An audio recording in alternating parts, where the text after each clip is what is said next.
Aloha, y'all. It is Friday, ruled by Freya, Freya's Day, Friday, the 25th of September. We're just trucking through September. Today, according to the Mayan dream spell, is a Manipura day. This is a solar plexus chakra, so be doing the mudras, be doing the chants, right? If you want, Ram, and doing the hand gestures. But Manipura, right? Solar plexus. Get that power from the fire of your solar plexus. So today is a yellow spectral Sunday guided by universal fire. And the sun is in Libra, the moon is in Capricorn, Mercury is in Libra, opposing Mars in Aries, and Venus is in Leo. So we got a whole lot of action going on in the skies. Let's go ahead and pull some cards. Hopefully y'all are doing well. I've just had a bunch of ideas about how to network a bunch of creatives, and I'll be reaching out to certain people. Whether it's Team Rabbit Hole or something bigger, I don't know. But like, why aren't cool people like Colin Smith and Thomas Sakowitz and Raphael and my friends, various types of friends, Andreas, doing like content that's like somewhat related and just doing what we do anyway, but like doing it together. It's like Disney World has many theme parks. Why aren't they all working together? This is very Libra season kind of vibes, right? So today we have the Five of Pentacles. It's a big oof, but we'll live. Five of Pentacles also has something to tell us, to learn from. And this is about examining our relationship with poverty, looking for disowned treasures within you, which I think is what I'm really feeling right now. Fearing the fear of not being enough for anyone. So sometimes when we think, that can be a kind of a fear that drives people. They're like, oh, they don't love me and they need other things, so I'm not enough. It's like that's not the case. Five of Pentacles. I am desperate and destitute. We can go through life unaware of the astounding beauty and miraculous things which surround us right there for us to reach out and touch. We rush past a beautiful flowering tree, completely oblivious to its rich and fecund display. We bicker with those we love, unaware of this moment of aliveness, of being conscious in this life is so fleeting and precious. So many fail to see the wonder which sits within their grasp. This could be very Capricorn moon, right? Where it's like jaded, essentially. Because of this, they experience a deep poverty of awareness, lack of time, lack of support, lack of money and resources, when in truth there is no lack, just lack of awareness. I am reminded of the wisdom of the story of the beggar sitting on a box by the side of the road, begging for 30 years until a passing stranger suggests he open it. When he does, he discovers it is filled with gold. In the artwork of the Five of Pentacles, two characters are crouched begging for food. They are positioned in front of the Garden of Eden. Outcast from paradise and yet only separated by a slender barbed wire fence, it is well within their reach. The two realities exist side by side, but from the side of lack, they are blinded to the possibility. The figures are slowly disappearing into the gravity-covered boards. Soon they will recede from view, becoming just another part of the mean streets. The Five of Pentacles asks us to look for our own disowned treasure, while also referring to the very real hypocrisy and unfairness that the world offers up. Misery and suffering sits alongside vast wealth and opulence. Millions upon millions of people must survive and support their families on so little, while others have so much. Inequality, isolation, segregation, and ignorance play out around us every single day, and we must decide how we wish to be in the face of this. With the Sun in Libra, we're figuring out how do we deal with the imbalance in life, right? The haves and the have-nots, the beautiful and the ugly, the rich and the poor, right? All these things. One of people's greatest fears is to be cast out of their homes. And this is funny because we just read, I forget what number, but I forget, one of the 30 numbers, Gene Key with Haley I was reading, and it was talking about isolation and networking and all this stuff, the fear of being cast out. This is coming up again, sync. One of the people's greatest fears is to be cast out of their homes, their families, or their tribe and live on the street impoverished. The fear can compel people to generate riches at any cost, while others remain caught in the trap of poverty, unable to escape. It can keep you trapped in a fruitless relationship or move you to create extraordinary things and help many others along the way. The card invites you to consider your own relationship with the issues of poverty, inequality, and unfairness. Super Libra Sun, as well as Capricorn Moon issues. Poverty. It's like, I want money, I want things, I want more. When does that insatiable desire for more and achievement and accomplishment emotionally, Capricorn Moon, when is enough enough? When are you at a place where you're just greedy, right? Um, and then also, like, where's the balance and the beauty of things in life and relationships, all that, Libra Sun. It also suggests that you acknowledge and actively seek out the phenomenal abundance all around you, feeling it as part of your own being. Traveling to various parts of the world in tremendous poverty and experiencing a lack of bitterness and open generosity, while conversely living in one of the wealthiest parts of London and seeing such a lack of generosity, life lived behind closed gates, made me deeply question my own fears around poverty and isolation. To live with an open heart and a generous spirit, no matter what, is a powerful practice, one which carries the possibility to transform the world we experience. So, Five of Pentacles, examining your relationship with poverty, and this doesn't just mean poverty of wealth, poverty of thoughts, poverty of affection, poverty of inspiration, right? Any like writer's block, that's a poverty of inspirational flow. So examining your relationship with poverty, looking and lack mentality, looking for disowned treasures within you, diamonds in the rough, fear of not being enough for anyone, right? So sometimes we're afraid that we're just not enough and we don't have enough. And it'll only work when I have this much in my account, or it'll only work with these members of the band making the music I want, or it'll only work when I have this computer to make the music, or it'll only work when I go to Tibet and meet the Dalai Lama, or whatever, Egypt. Like we tend to think we need things outside of ourselves. But in some weird way, the farther one travels, the less one really knows. The more isolated and distant and separate we feel, the more disconnected from the entirety, the unity that exists. Like, this is a unified field of consciousness. That's what life is. It's all good. It's all plentiful. Sometimes we have experience of separation and lack for our lesson, but don't dwell there. You don't want to just sit there and kick the can all the time and saying, woe is me. That's not a good look. It's not a good vibe. You don't want to be there. Does it mean never have that? No, you don't want to ignore reality as it stands. There are people that are starving to death. There are people that are so wealthy that they want to hunt other people to have fun. There's all sorts of people, right? Having all sorts of experiences. So I'm thinking in that term when I say that dark illusion is like a book, I think, or a movie I saw, a book I think originally called like The Dangerous Game or something like that. Perception. Guys, you can't make this shit up. What's happening here? Everything's good, but their perception, their lack of mentality is what's causing the issue. And what with the moon in Capricorn, we're being soberly reminded of things with Sun in Libra and Mercury in Libra. We're being told to see with both eyes, right? And not just to delude ourselves, to find balance in the situation. And because it's opposing the Mercury, the communication and trying to find a balance is opposing Aries and Mars and Aries. We have maybe actions we want to take, and then we're like, but is this really what's going to help my partnership? Is this really what's going to help the situation? So it's actually like an interesting time. So perception number 11, it seems. 133. Let's get there. Already resonating very deeply. Perception, understanding. These are keywords: worldview, opinion of self, clarity, objectivity. Right? This was like lack mentality, opinions of yourself that are like, oh, I have a low self-esteem, I don't have enough. It's like you have everything you need, but we just don't see it that way because our perceptions are altered in maybe an incorrect way. We're looking at it incorrectly, or from a certain vantage point. It's not incorrect or correct. It's like certain angles of approach beget certain outcomes, right? So, key phrases: perception shapes your worldview. Guys, you can't make this shit up. That's what the Five of Pentacles is about. It's like, are you feeling impoverished? It's because your worldview is impoverished.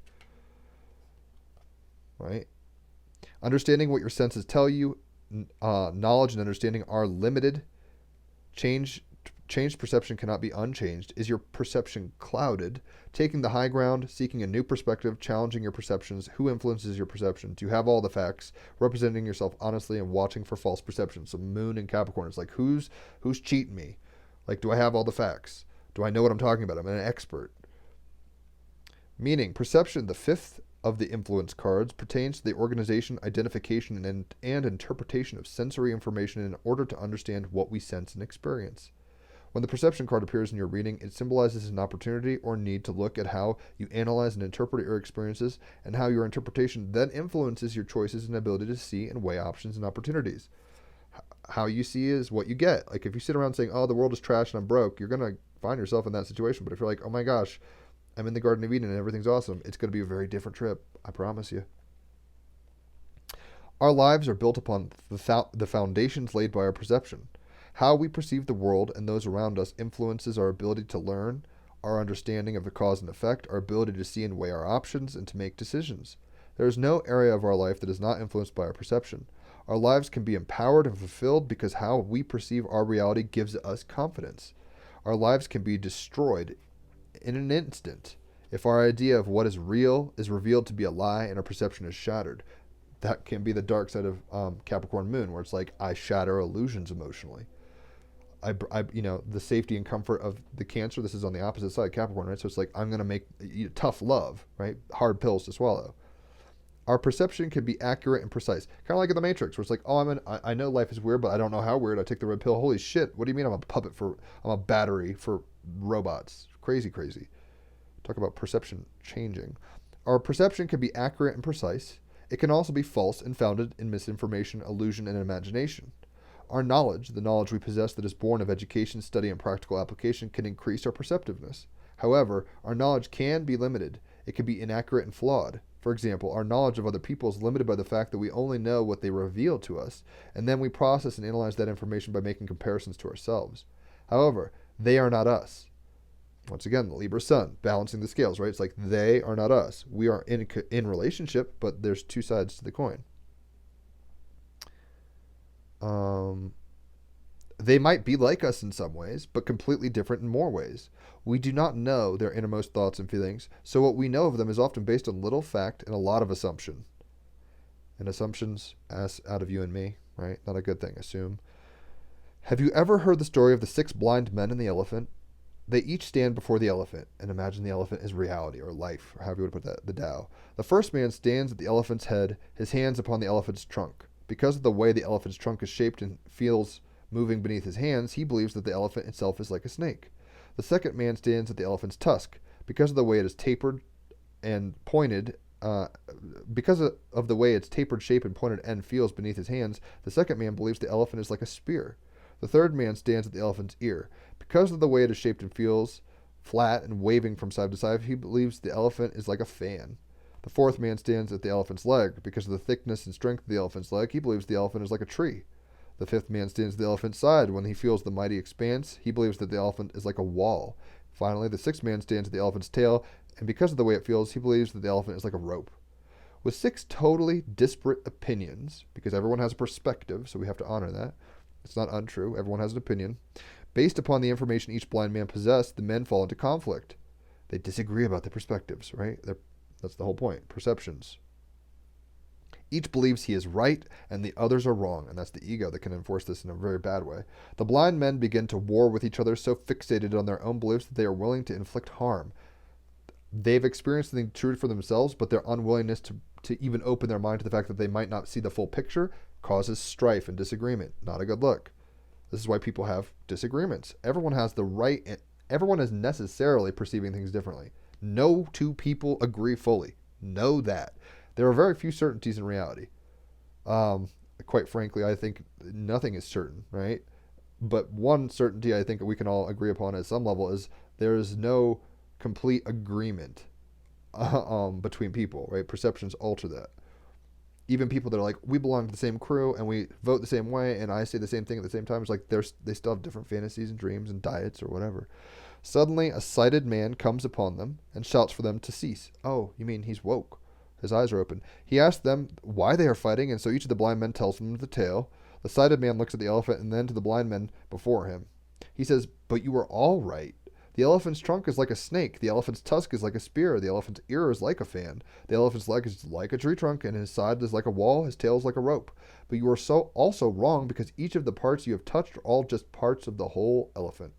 Each of the blind men then circles the elephant, touching the other parts. So that means being willing to check out, being willing to move from a perspective. Like this is a willing to find the parts of you that are hidden. It's like other perceptions that are hidden too, right? There's other elements of reality that you might not be looking at, and you could be so focused on lack mentality that you're just like, I don't see how I could be blessed right now. It's like, well, step over here and pretend that I don't know. You have a distended belly and you're in Africa and you can't find food and you're going to die. All of a sudden, your problems look a lot less severe, right? So, each of the blind men then circles the elephant, touching the other parts. With the new information, the new and multiple perspectives offered, each is willing to concede, and that's the bottom line. It's a choice, our willingness to concede, right? Because you can't just hold on. I mean, you have a perspective, but you have to be holding on loosely to it. You can't just hold on to it and say, fuck everybody else's perspective. It's not like that. Willingness to concede that he has been both correct and incorrect at the same time. The paradox that is life. Enjoy that. Their increased perception, born of multiple perspectives, has finally allowed them to see the whole elephant, the big picture. Our perception can shift and alter and be enhanced in a heartbeat. Once new information born of a different perspective is provided, once it is altered, it cannot be restored to what it was. That's why you can't go back to old, can't put new wine in old casks. Like if you do psychedelics, you're gonna never see the same world again. If you're a virgin and you have sex, you're never gonna see sexuality the same way again.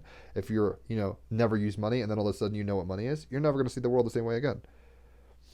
Our perception can shift and alter and be enhanced in a heartbeat, in the twinkling of a fucking eye.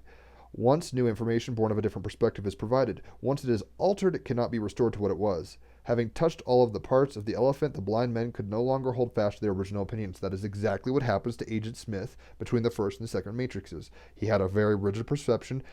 Neo enters him, basically alters his DNA and becomes kind of a virus within him in some weird way, and then he unplugs from the Matrix. That's the whole point of Agent Smith going rogue, because his worldview has changed. He's like, I can't see it the same way. I've been cut off from the system. Even if what we believe to be truth is revealed to be an illusion, and that can be very disheartening, but it happens, and what we once perceived to be an illusion is revealed to be truth, there's no reset button of our perception.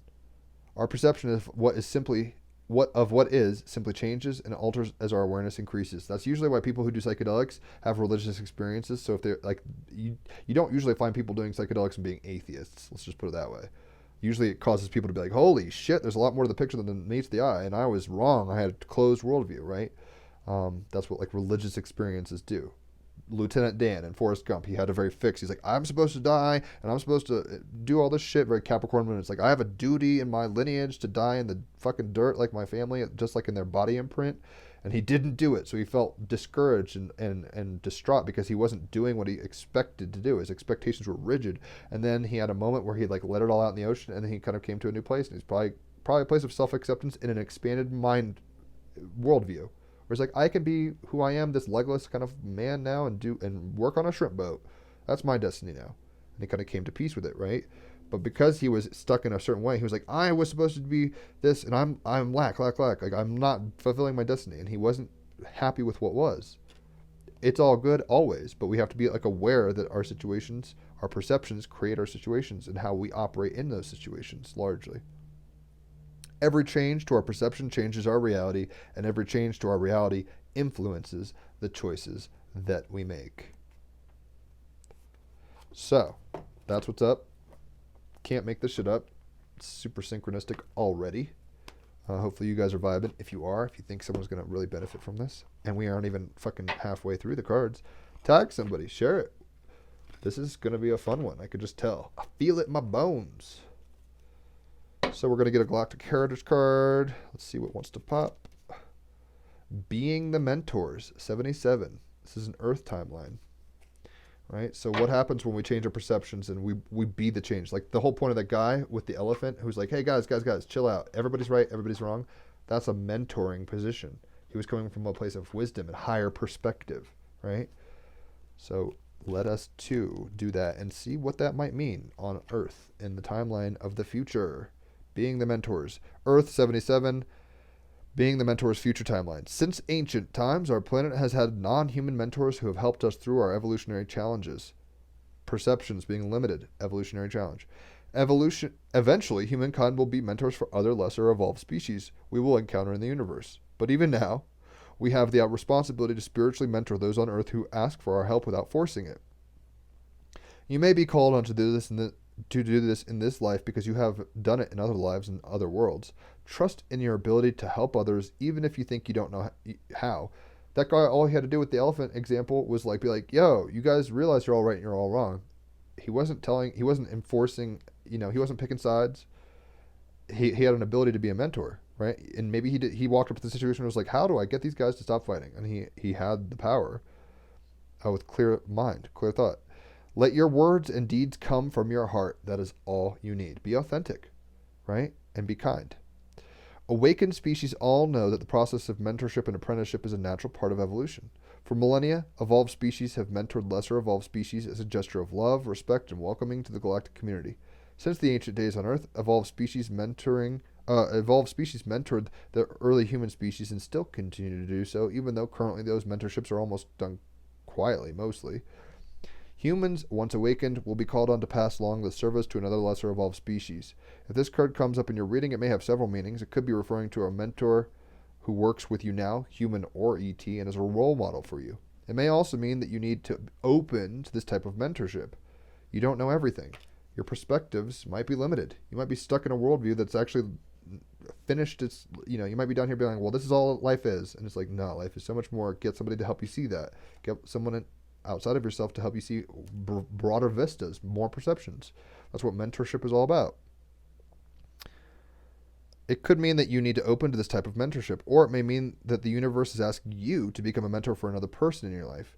Look to the surrounding cards and your life circumstances for further clarity. No matter what the meaning, know that the mentor-apprenticeship relationship is one of the most sacred in all of creation, and being asked to fulfill this role either as a mentor or as an apprentice, as a student or as a teacher, is a blessing.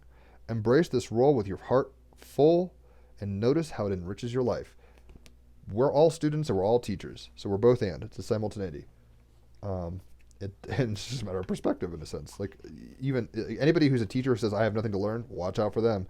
And then anybody who's just like the eternal student, who doesn't maybe think they can master anything, that's not true. And as a double Gemini, I'm definitely more the latter, where I'm like, I just love everything and I don't know how to do everything perfectly. And maybe my role is to just network people or something. Truth, guys. We're getting hit hard with the Jackal, number 44. We've got powerful numbers, right? 77, 44. So, I'm just getting organized. Derp. 44. This is the last card in this deck, actually. Truth. The truth. The truth. The truth is on fire. Not the roof. All right, the truth. Jackal. Truth. Authenticity is important. Live your truth fearlessly. If you feel the tusk, say you see the tusk. If you feel the leg of the elephant, say you feel the leg.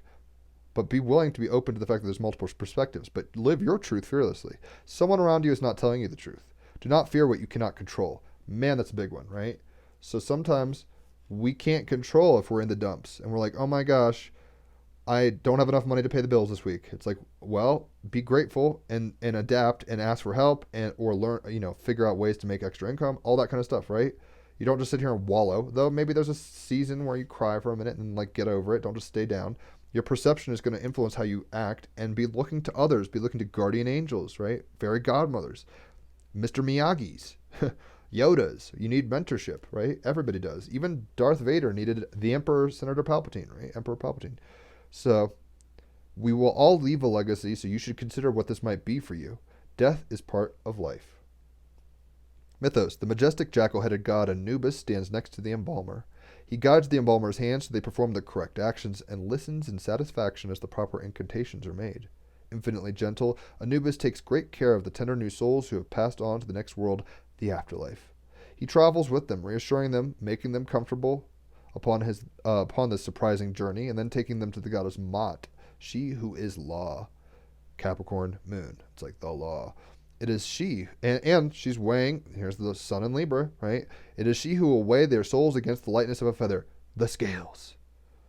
And it is she who will determine whether these souls will live forever. Anubis will record this in the great book of the dead. To our eyes, Anubis looks fearsome. Oh, you mean to our perception, right? This mentor energy, like this teaching energy, looks crazy scary, right? And I think I've met this guy in DMT. To our eyes, Anubis looks fearsome, but this is not the truth. Jackals did move among the graveyards and clear the dead, but this jackal hopes that the person has lived a truthful and good life so they get to experience the afterlife. It's kind of funny. It's like if you're a cheapskate and an asshole, you'll get this life, but the afterlife is always there for those who live well. Like the perceptions create the reality in that sense, right? So it's like if you perceive that you've got to be stingy and you've got to like kill other people to get ahead and stuff, like karma's gonna come. Like this is gonna be the scales of Mott. The alternative is that they get eaten by Amut, the devourer of souls. And nobody wants that. When the cult of the god Osiris grew stronger in the later Middle Kingdom, Osiris took over many of Anubis' jobs as caretaker and protector of the dead. Thereafter, Anubis' myths became more focused on specific embalming methods and mummification processes. The care and effectiveness in which the mummification process was enacted is still a marvel today. The priests of the funerary rites would place a sacred mask of Anubis upon their faces, and when they were conducting mummification, and thus the dead person became the god himself. It's almost, perceptions were altered, right? The student becomes the teacher, right? In the sense that it's like we're doing these rites and rituals and stuff, and now we are Anubis. Interesting transference of archetypal power and magic there. The animal. There are 3 species of jackal, all of which are members of the canine family: the golden jackal, the side-striped jackal, and the black-backed jackal. They are omnivores that are opportunistic both in hunting and scavenging, which is where the reputation for being around graveyards or sites of war come from, as jackals will come for the dead and consume them. So they have a position in which they don't look at lack. Everyone's on the battlefield being like, oh my god, look at all these dead bodies, and the jackal's like, shit, yeah, there's a feast. Time to eat. Their perception of the situation is different, right? And we can actually learn from the fact that all of life has a process of life and death, right? Life is a part of death. That's the truth. And that certain things deal with the dissolution and dissolving and the recycling, and then certain things birth, right? It takes all kinds in this trip called life. The magic. Sometimes we need a big dose of truth in our lives, which is where jackal energy is a positive force. Even when finding out truth of a situation means pain, even when knowing our perceptions are wrong and we've been living in illusions and lies, or if we've been so serious, like Capricorn Moon, that we've been like rigid in our structures of perception and like hard on ourselves and like, being like, oh my gosh, I'm ugly. Oh my gosh, I'm broke. Oh my gosh, I'm never going to make it. And we have to lighten up and dream bigger, darling, like, right, as Inception would say. Our perceptions might be limiting us, right? Even when coming to truth, the scales of balance, like illusion and truth. Like there's both. It's a mixture. Like all facts have a little weirdness in them, and then all weirdness has a little fact in it. Even when finding out the truth of a situation means pain, it is better to know the truth, and jackal energy can be a comfort. Also call upon this energy when you or others are affected by death. Allow yourself to know that a person who has died has a soul that is being carefully protected and watched over. Symbology said jackal-headed man, flail, pointed ears, and status. All jackals are listed as of least concern, as in there's a lot of them. So, all these cards are really resonating. I hope you all have eyes to see what I'm saying. It doesn't mean I'm, I feel, I got to say this humbly. It's like, wow, the cards. Who'd have thunk? So it's not me, it's the cards. But you see there's a lot of magic here and a lot of synchronicity, a lot of resonance. And that's just how it do. We've got Sonia Delaunay, right? She's worried about success and money, which we'll get into in a second, Capricorn Moon. But also, look, the balance of the scales. 2 sides of the coin. Libra season. A lot of polarity being envisaged in this card. So, Sonia, where you at? Here she is. Sonia Delaunay was raised in St. Petersburg by educated moneybags relatives, once again, the Capricorn Moon kind of coming in, who supported her art education in Germany and Paris. Education and art, very Libra kind of vibes. Wooed by the Parisian avant-garde, Sonia stayed in the City of Light as revolution loomed over the country of potato. In Paris, Sonia married Robert Delaunay, partnerships, Libra, Sun. Together, both sides of the scale, together they helped develop Orphism, a cubism offshoot defined by vivid colors and geometric shapes. The Russian Revolution left Sonia without cash flow from her family, so she was actually broke, down here being like, oh shit, I used to be rich, and now I feel like I don't have anything. Her perceptions changed, right? That was the truth, the jackal of the situation. So she supported herself, super Capricorn Moon. She's like, I will make this happen for emotional satisfaction. She supported herself with textile, costume, and fashion design in Madrid, no less experimental than her paintings. Sonia definitely showed that her applied arts are fine damn too. So she's a boss chick. She made her situation work for her, right? She took the beauty of life and kind of made it a relationship, like creating art for others, creating textiles, clothing for others. That's Libra sun, involving others, Mercury and Libra. But, Mars in retrograde right now in Aries, shit was not popping all the time. Sometimes her money stopped flowing, or there was revolutions and all sorts of shit. She still made it work. Capricorn moon, she used lemons to make lemonade. We'll just put it that way. So the practical should also be art, is what Sonia is telling us, right? With the practicality of of both the Sun and Libra, which is practical. It's like we want to balance things. That's the practical thing to do. Why? Because it helps. It creates harmony. But also with the Moon and Capricorn specifically, this is about high levels of pragmatism and practicality. I mean, this is about like, what moves do you need to make to succeed? Don't do the superfluous stuff. If you need to work hard and not play at all, then work hard. Get the vacation at the end. That kind of energy, right? The diligence, right? So practicality, the practical should be an art, right? So living should not be a struggle. It should be an art form. And there's many ways to live life. You could have certain kinds of jobs. You can be parts of certain networks, whatever. There's so many, as many ways as you see in the world, as many, the Tao that can be named cannot be named. It's not the Tao. Look at all the paths. Look at all the ways. Tao means way, right? And we just need to be practical. We need to not get stuck in our imaginations and our negative thinking. That doesn't mean there's not a time for that. It can actually be a motivator sometimes. Capricorn moon can get motivated from very serious stuff where it's like, yo, you're broke and you're fucking shabby and get your shit together. It's like that kind of energy, right? So sometimes that's good, but you don't want to dwell in that space and always be like, you broke ass, shabby, nothing. If you stay there, you'll diminish your spirit more and more and more, and you won't realize the beauty that exists all around you. Everything is awesome, to quote Lego Movie, right? Everything is perfect. And even in these cycles and weird transitions, right, the truth is that everything is working always, in our perceptions or lack of ability to see in a higher perceptive state, to see a big picture, is what prevents us from that little jump from, oh, woe is me, to this too shall pass. From I don't have enough to everything is perfectly fine and this is just a season in life. We have to be the ones to tell ourselves that. And if you're not able to tell yourself that, search out whether it's Bashar or Abraham Hicks or the Bible or the Tao through Lao Tzu or the Tao Te Ching or readings like this or friendships or whatever. Like find something outside of yourself that resonates to a point where you can pull yourself up from the bootstraps and be inspired by it.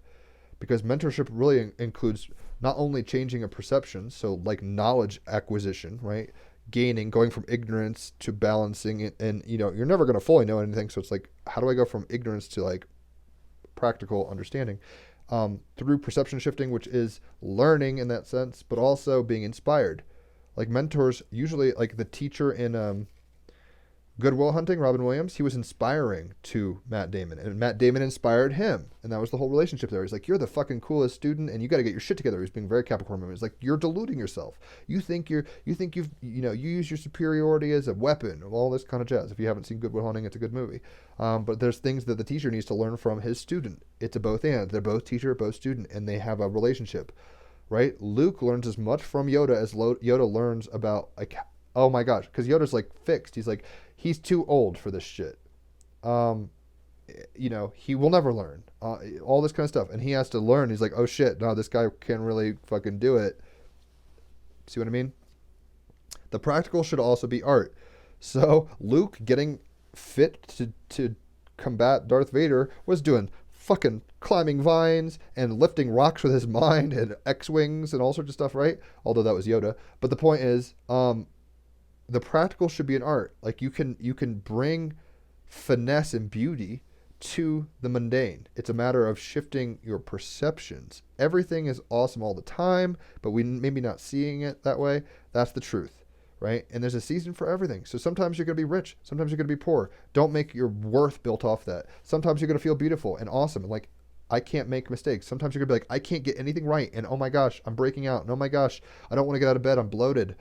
From period cramps and stuff. I don't suffer from this, but I know this can happen. So that too shall pass. It's cycles, and it's all a learning process. If we look at it as a situation being like, oh, cool, what's the lesson here? What's the lesson here? Being open to the mentorship of life. Life as a teacher, right? Let's get a crystal card from the Stone Deck Tarot, which is a really sassy deck. I love. Let's see what wants to pop. And I don't think I've ever seen this one. So we're getting some new up in here. I get all turned on by this shit in a mental way. Howlite. What it is, howlite, also known as white turquoise, is all about revealing in simplicity. Oh, you mean the practical should also be an art? Simplicity, right? The truth is usually simple. It's like, yes, you feel a tusk. Yes, it's all one thing, guys. Chill out. That's simplicity. It's all about reveling, not revealing, sorry. It's all about reveling in simplicity, the practical, right? Often the real power exists in what's left out. Haha, you mean the perception? Right? The real power is knowing that it's all awesome and not just dwelling on like, oh, is this like selling like hotcakes or not? Like the perception is what, what are we leaving out? What are we blind to, right? What are we imbalanced with the Libra sun? Often the real power exists in what's left out. See, Japanese aesthetics, Swedish interiors. Howlite's dreamy slate cleaning energy helps you discern exactly what you don't need so you can train your focus on what exactly you do. Are you just holding on to shit you don't need anymore? Perceptions, beliefs, whatever, right? Perceptions? Are you sitting around being like, oh my gosh, I'm just a monkey who's got to make a bunch of money? It's like, that's an aspect of life, but that's not all life. Trust me, right? Are there things that you're holding on to that are weighing you down? Hard truths, right? Hard red pills. We need to be practically kicking ass here. Howlite's dreamy slate cleaning energy helps you discern exactly what you don't need so you could train your focus on exactly what you do need, right? Balance. Is this something out of balance? I'm focusing on this and I need to focus more on this and less on this. Come into equilibrium. Sun and Libra. Who needs it? Overstimulated minimalists living in a maximalist world. Where to put it? Wherever you need some breathing room. When to use it? When you need a break from the never-ending onslaught of DMs, meeting requests, and trending stories. Less is more. None is most. Howlite can help. This says organize your headspace. Right? Change your perceptions. Don't be clinging on to things that are preventing you from the flow that always exists, guys. It's always happening. It's always awesome. What a trip. I'm going to cry. What a trippy blessing to be embarked on this thing at all. I'm getting a little clip. Sorry. And then we focus on what we don't have. And then we focus on and that's fine. It helps perpetuate like adaptation and evolution and stuff like that. But ultimately, don't stay here. This isn't where you want to be. It's all good. It's all awesome. Shift, just feed your head, right? What does the fucking dormouse say in that song? Feed your head, change your perceptions, right? That's the whole point. You'll come to new truths. The truth is everything is fucking perfect. And sometimes there's lessons we're getting mentored by life in a place where it's like, why am I broke? It's like, because you need to understand what scarcity looks like. That doesn't mean stay in a scarcity mentality. Or why I'm the belle of the ball and everyone loves me. It's like, now you know what it feels like to be loved and adored. Don't think that's always going to happen. Michael Jackson was king of the fucking world, and then he's like, despised, right? And I'm not going to get off into that trip because I don't think that's everything is what we all perceived. Probably wasn't all happening because who knows? I'm not going to go down that rabbit hole. So the practical should also be art, right? Your life should be a work of art. You are a living, breathing piece of creation and divinity infused in this fucking moment. Wowie zowie. Holy tits, right? So you should lavish in that, and it should cause you to live in honestly wonder, in humility, but also boldness. Like you see this temperance, right, of the Libra scales. It's like you are God, you are divine and amazing, and yet you are embodied in a fucking flesh suit that's aging, and you're in an entropic, dualistic reality. Whatever. It's both and, right? Wow. So Howlite is saying organize your headspace. What with Mercury and Libra, Mercury and the Sun in Libra, this is about beautification and balancing. With the Moon in Capricorn last stages, we can actually work on our emotional clutter. We can work on our bad perceptions. We can work on our hurts and hangups. We can work on rectifying, simplifying, just being. Ultimately, just be, right? Organize your headspace and just be. So all those voices, all the stories on the timeline, all the fucking news articles, all the theories of everything. Trust me, as somebody with a podcast called TEAMrabbithole, where we talk about every fucking thing possible, Um, which I find a great joy in as a double Gemini, but that can be overwhelming where I'm like, I'm taking on other people's beliefs. And it's like, I need to just kind of get into my center and be like, what do I believe? Cool. I see the elephant trunk as an elephant trunk. I need to hold on loosely to that perception, but I'm going to go in and talk to people who see it as a tusk. I'm going to talk to people who see the tail as a rope. And we're all going to talk about it because that's how you get a bigger picture, right? But there's a simplicity. You don't want to complexify. I don't even know. Complicate. Can't even get the word. Organize, right? With the sun in Libra, it's about beautification and balance and harmony, feng shuiing your life, right? And with the moon in Capricorn, it's like, I feel good about the work I'm putting towards this. It doesn't feel like work, it feels like a duty. It feels like something I want to do, right? So, on that note, let's play some music. Cool. And of course, I haven't set up this stuff as per usual. I get so excited when I talk to my fiance for a while that I just jump off my bed and I come straight over here and I don't do the little things like right now that you're having to suffer through. All right. So now that's plopped up, and now this is, whoa, good, cool, good enough. And then plugging in. So yeah, with the sun in Libra, this is about balance and harmony. It's a Friday, right? Libra is ruled by Venus. Friday is a Venus day. Freya, basically, a Venusian kind of energy. So we can beautify and organize. With the moon in Capricorn, we're coming into greater and greater levels of personal responsibility, collective responsibility. With the sun in Libra, it's all about like, roles within relationships and community. Like, no man is an island, but you have to keep your garden tended, right? So it's both and. All right. Whoa. I love how my guitar strap always does that, and I catch it. But one day, knock on guitar wood, it's gonna drop. Like, this has happened my whole life. I just need to get one of those like snap-on things, straps.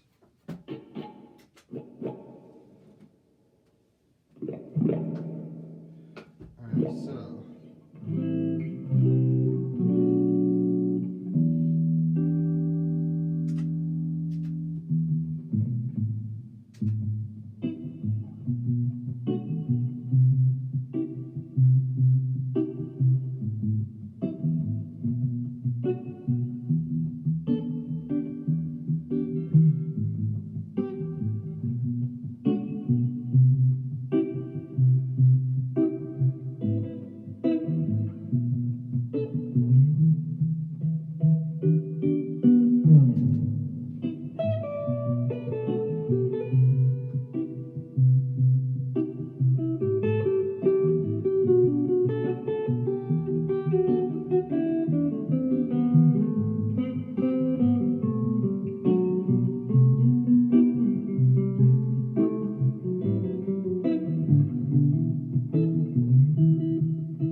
Good idiot.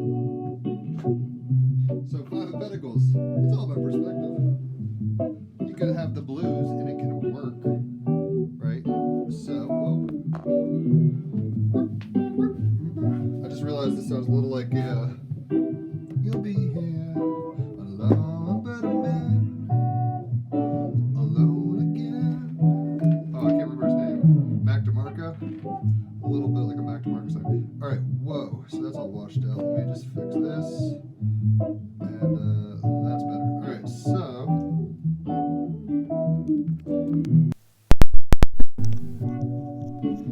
alone again.